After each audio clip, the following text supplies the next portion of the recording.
Your SEC Insider hit this morning on Dak Prescott and the Cowboys, brought to you by the GMC Sierra truck, GMC Yukon, Fowler Buick GMC in Brandon Pearl. Test drive a pre-owned or new GMC Sierra truck at Fowler Buick GMC this week and visit FowlerBuickGMC.com right now if you are in the market for a GMC Sierra truck or Yukon. We're live in the Bank Plus studio. Our guests join us on the Miller Lite guest line. Welcome in Bobby Belt, Cowboys Insider at NFL Network. He's on the Herd Podcast Network too. And Bobby, Dak Prescott signs his franchise tender, but this doesn't mean that they can't get a deal done by July 15th. Do you believe that they will get a deal done by a long-term deal done by July 15th?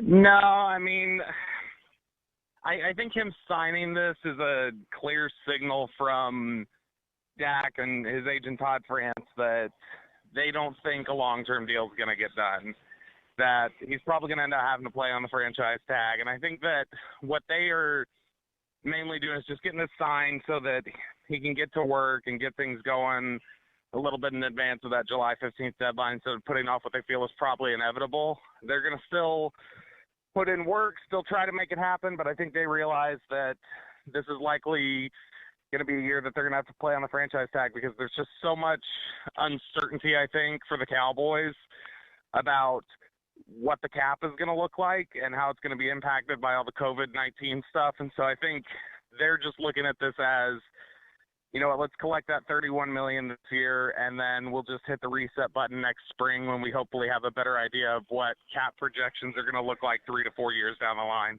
Wow.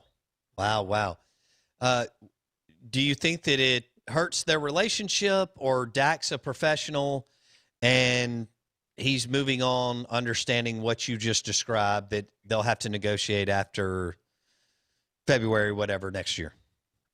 Yeah, I think I don't think it hurts anything. I think if the COVID-19 stuff wasn't going on and they weren't able to get a deal done, there'd probably be more animosity. But I think he's willing to give them the benefit of the doubt and realize that, hey, you know, we're not necessarily going to get the dollar value we want right now because the Cowboys are going to, whether they believe it or not, use this as a reason why they can't necessarily dole out a ton of cash. And so instead, I think it's more just kind of saying, all right, we're going to hit the pause button one more time here and give you the next off season. But I mean, it's a dangerous play.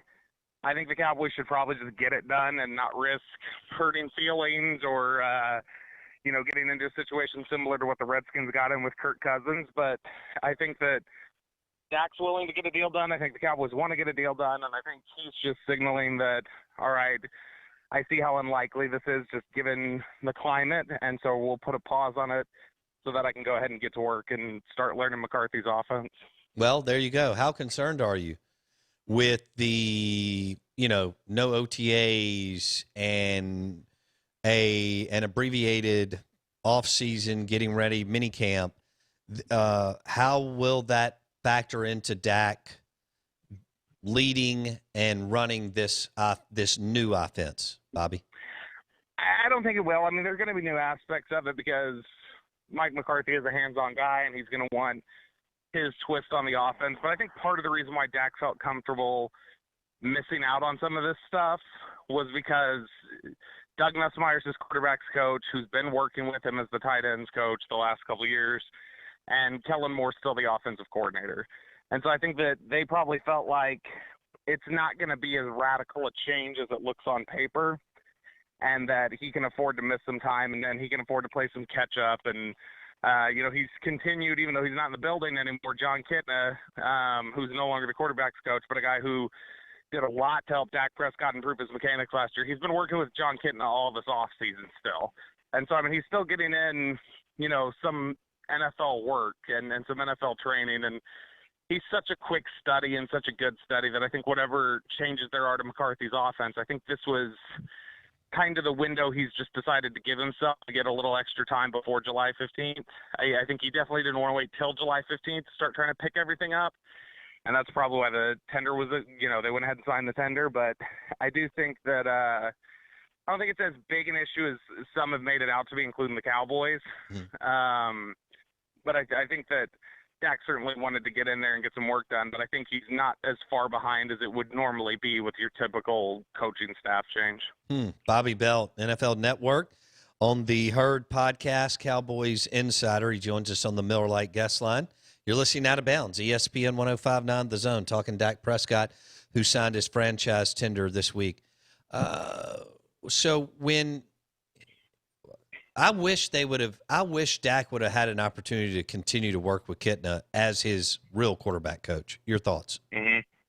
Yeah, no, I agree. I get why Mike McCarthy didn't necessarily want that, just because Mike McCarthy is such a quarterback-centric coach, and that has always been such a focus of his. And typically those type of coaches like to be a little more hands-on, and that's probably, a little too many cooks in the kitchen, I guess, to have, Kellen Moore, who just walked off the field not long ago and has, that quarterback mentality. You can't have – I think that was quietly a bit of an issue last year. Not for Dak, but just in general for the offense and the coaching staff cohesion, was you had so many former quarterbacks on staff. Sure. Doug Garrett, Nussmeier was Kitna, the tight ends coach, yeah. Garrett, Kitna, Kellen Moore. And I think it just – everybody has their own sort of ideas about things. And I know at times that privately, not bad. It wasn't like, I don't want to make it sound like it was ugly, but I know privately there were times where Kellen Moore and John Kitna butted heads at times, and it's natural when you have your own ideas about things and they don't always jibe with the other person. And so I think just looked at it as, we're going to keep one of these guys, and I think McCarthy just preferred Kellen Moore. But then they also kept Doug Nussmeier, and Nussmeier, even as tight ends coach, he's a former quarterback. He was, a quarterback's coach with the Rams, and he's worked a lot with quarterbacks and offenses at Alabama and Florida. And so Nussmeier's a guy who, even as the tight ends coach, has had a lot of input and worked a lot with Dak, and so Dak is comfortable with him. So I think it was a little bit of a, hey, we know you like Kitna, we're going to reset here, but as a bit of a olive branch, we're also going to move Nussmeier into that spot and give you some familiarity. So I think that helps, and I think he feels good about that. But, I mean, certainly Dak really loved John Kitna, still loves John Kitna, still works with him, obviously. Sure. And, I think a lot of the improved footwork you saw was John Kitna. And some of the, stability and things like that you saw from the pocket that you didn't necessarily see his first 3 years, that came from John Kitna. And so I think Dak has a lot of respect for him and credits him with a lot. I certainly wish he would have been able to stick around. But, I get the climate and why they ultimately didn't make that decision. Interesting. Bobby Belt, Cowboys Insider on the Miller Lite guest line. Bobby, I don't know 5% of what you know over there, but I just keep going through my mind. I've got Kitna, greater sign, Moore. Is this Kellen Moore's? Is this his? I wasn't impressed, but again, I don't know the inner workings. What was it? Was it because what you just described, they had too many cooks in the kitchen, too many QBs, Garrett, Moore, Kitna, Nussmeier last year, to where it just wasn't quite as streamlined, and Garrett's a weak coach. So when you kind of mix that all together, it wasn't what it could have been. And do you believe that Kellen can still be a really, really talented, grow into a, top 10, top 12 offensive coordinator in the NFL? Yeah, I think Kellen Moore's a innovative, forward-thinking, aggressive type of play caller and play designer. So Garrett was the one that suffocated the offense. Yeah, I think so. There were certainly, I'm sure there were some of the issues come from Kellen being a first-time coordinator. He had never called plays in his career, and so that was a new thing. But I think, when the offense looks radically different heading into New Orleans in week 4, and you're on the road and it's a loud atmosphere and you're seemingly just, ramming Zeke into a brick wall and you're not running some of the same passing concepts. That's a Jason Garrett philosophy that you're on the road, let's play bully ball, let's, that's actually the term that they called it internally, was bully ball. And it was just, they want to play physical, ground and pound type of game. and that was a Jason Garrett thought. And I know that specifically on the road in loud atmospheres, he's always preferred running the ball and playing more grinded out games. Like he did in the Rams playoff game. Yeah, and I think that there were times where those philosophies were just button heads a little bit. And Sean Payton had a quote leading up to that game. We were in New Orleans leading up to it, and we were at his press conference and had asked him, what do you think about some of the challenges a new coordinator faces? Because you were a young coordinator once, like Kellen Moore, and he had said he thinks the hardest thing for somebody in that position early on is being able to tell veteran coaches who are above you no, or to tell you I'm not comfortable with that. Great he point. Said that's something that has to be learned is being able to feel confident enough in your role to say, I disagree. And so I think that maybe that was going on at times. Not necessarily that he was under Jason Garrett's thumb, but that Jason Garrett would give ideas, and Kellen just wasn't in the place he had to understand when to push back against it and then have that confidence. And Sean Payton said that was the biggest thing young coordinators need to learn, is to reject those ideas, and that coaches are usually open to that, to somebody, having their own ideas and wanting to go that direction. It's just kind of easy for an inexperienced coordinator to get unintentionally pushed around a little bit, and I think that was the case, because early on you saw the first 3 weeks of the year, you saw an explosive offense, and they went 8-0 last year. They had 8 games where they scored 30 points. They were 8-0 in those games. When they scored fewer than 30, they were 0-8. Mm-hmm. And so when they won games last year, it was because Kellen Moore's play design and Dak Prescott's play. Yeah, because I just love the innovation from Garrett, giving it to Zeke on first down and having second really creative, 8. Right between the tackles, right. Ramming your head into a brick wall. Sure. All that. It's wonderful. Those 2nd and 8s and punting in the first 2 possessions once the year unfolded. The first 2 possessions of the first quarter was really innovative. Bobby Belt, NFL Network, the Herd Podcast Platform Network, on the Out of Bounds Show, and the Miller Lite guest line. Blake, do you have a question for Cowboys insider Bobby Belt? I do. Bobby, I'm like a kid in a candy shop. Yes, you are. Because we got a new toy in CeeDee Lamb. So I want to know, has Dak gotten to play with his new toy?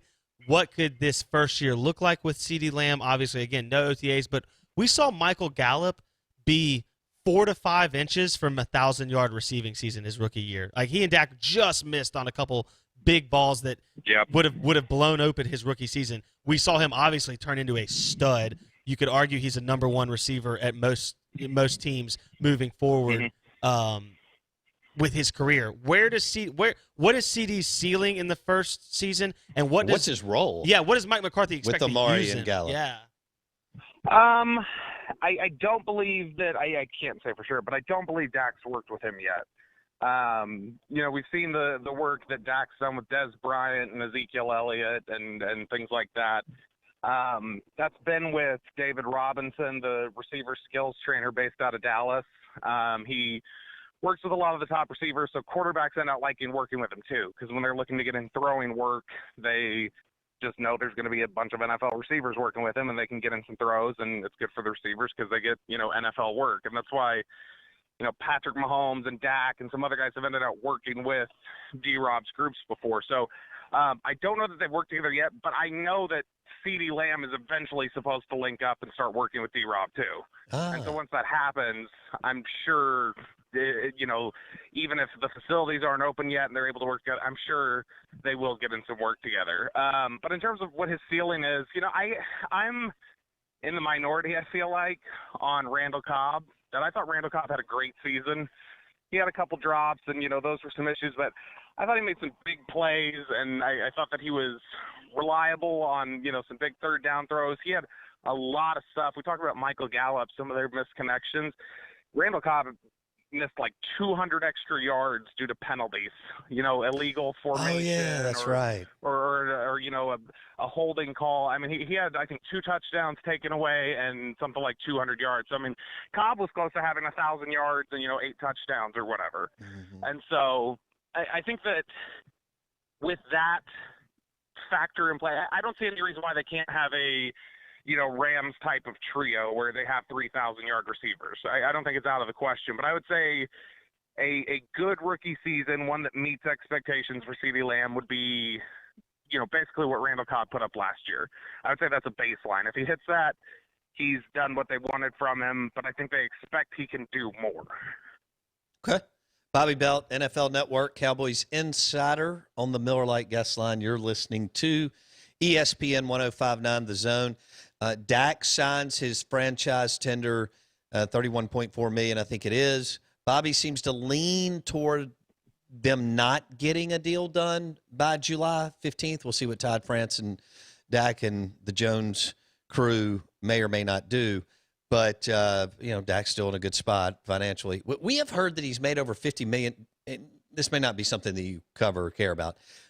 We've heard that he's made north of $50 million, and it may be more than that at this point, Bobby, off the field. Do you know a number within a few million either way? Or it's that got a little distorted. Okay. It's not that he had made $50 million in off-field endorsements. He had off-the-field endorsements that were totaling, several million. I don't know how much.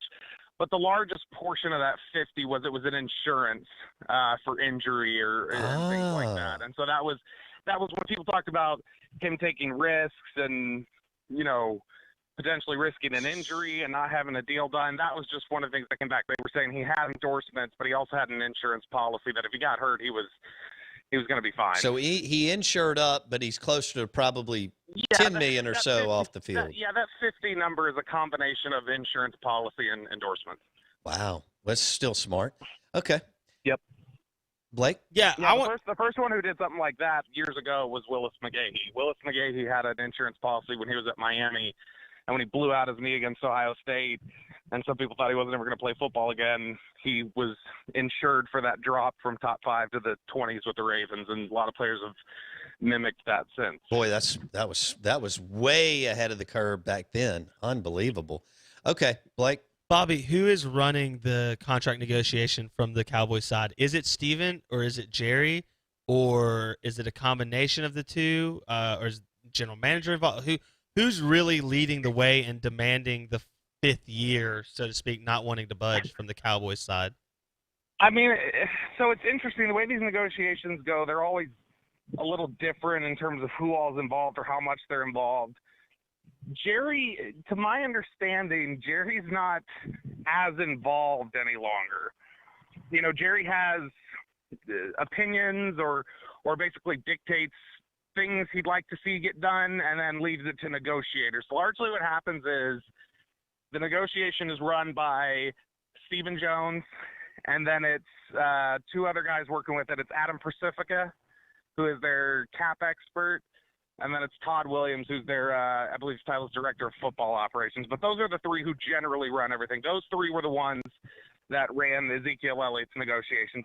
A guy that a lot of people don't know very well is Todd Williams. So that's a person Cowboys fans should really know. That's a guy who is right there with the Stephen Jones, Will McClay, Jerry brain trust. Todd Williams has a lot of pull and is a big-time, not as much decision maker, but when decisions are being made, Todd is tasked a lot of times with the design of getting it done. And so Todd Williams, Adam Pacifica, and Stephen Jones are the ones mainly running those negotiations with Jerry's input, but not as much typically in the room negotiating. Interesting. It's interesting how they're set up there in Dallas. The Ezekiel Elliott deal was finalized when Stephen and Jerry weren't even in Dallas. They were in New York at the stock exchange for Jerry to ring the bell. So when that deal was actually signed, it was signed with Adam Pacifica and Todd Williams running it. Okay. All right. And players are, well, I know this is subject to change, but players are looking to report August 1?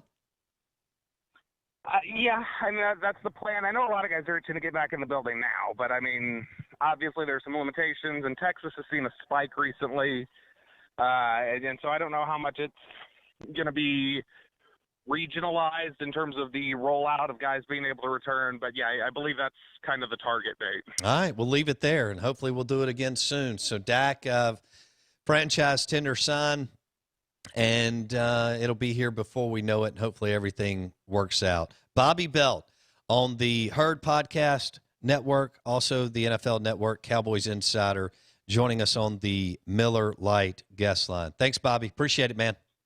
Absolutely. Appreciate you guys. Take care. Bobby Belt, Cowboys Insider on Dak Prescott and what you can expect. I love the way he framed up what happened. Too many cooks in the kitchen, it sounds like. Garrett, quarterback. Kellen Moore, quarterback. Kitna, quarterback. Newsmeyer, quarterback. Now McCarthy comes in. He's a better coach. Better direction. Yeah, he just understands the whole thing A to Z. And his book is better. And so he'll say, hey, here's what I want from you, Kellen Moore. Here's what I want from you, Doug Newsmeyer. And here's what I'm going to do. Just so y'all know, this is going to be my role. This is going to be your role, and so on. So yeah, I love it. And I had not thought about the idea of – we talked about Kellen Moore being inexperienced as a play caller, but not from the standpoint of telling Jason Garrett to buzz off. Or to run Zeke right up into the wall. Like, it makes more sense because we talk about that. How in many college. times were they 2nd and 8 last year? Who was it? John Ledyard said that they ran the most 1st and 10 runs in the league last year. so they were probably 2nd and 8 every time. Yeah. But I love that. I like that too. That being able to tell your coach no is something that people don't like. College, you don't see it near as much. Kiffin did it to Saban, and it was national TV news when they would get into it on the sideline. Well, I tell you who could really do it. You're right. They would have their. I tell you who could do it, and they wouldn't have a real big getting into it. Is Kirby Smart had the ability to kind of back Saban away a little bit and say, I know what we're doing. But Kirby, and more times than not, it worked. But he hasn't done that as a head coach for his offense. It sure doesn't look like hasn't happened yet. No. Will Muschamp hasn't done it. No. Orgeron finally lets someone else run. But like it's Bartu expects them to literally walk back about 40 spots as far as on offense. Yeah. But I had not thought about Kellen Moore being he didn't have the stones. He didn't have, and I don't mean from a bravery standpoint, but he didn't have the value yet in the league as a coordinator to tell Jason Garrett, no, I'm going to run this because I know it will work. Right. I hadn't thought about that. That's interesting. And I'm glad to hear Jerry's not in the discussion as much anymore. We'll leave it there. Hey, thanks for listening to the Out of Bounds Show, ESPN 105.9 The Zone. Our podcast, I guess our new podcast, is now on Podbean, Spotify, Apple Podcast, and the Out of Bounds radio app. Jeff Jones is in the house. Jonesy Q, award-winning rubs and sauces. You can find them at the Y'all Lifestyle Shop in the Township. By the way, thank you for coming by last week and gobbling up Father's Day gifts. It was a really, really special week at the Y'all Lifestyle Shop. If schedule permitting, Jeff Jones is going to join us tomorrow, and he's going to cook for us, which is going to be super for us. Jonesy Q, award-winning sauces and rubs. You can find them at the Y'all Lifestyle Shop in the Township. Hey, have a great day. It looks like Blake and I are going to eat Chinese for lunch, and we'll see you tomorrow.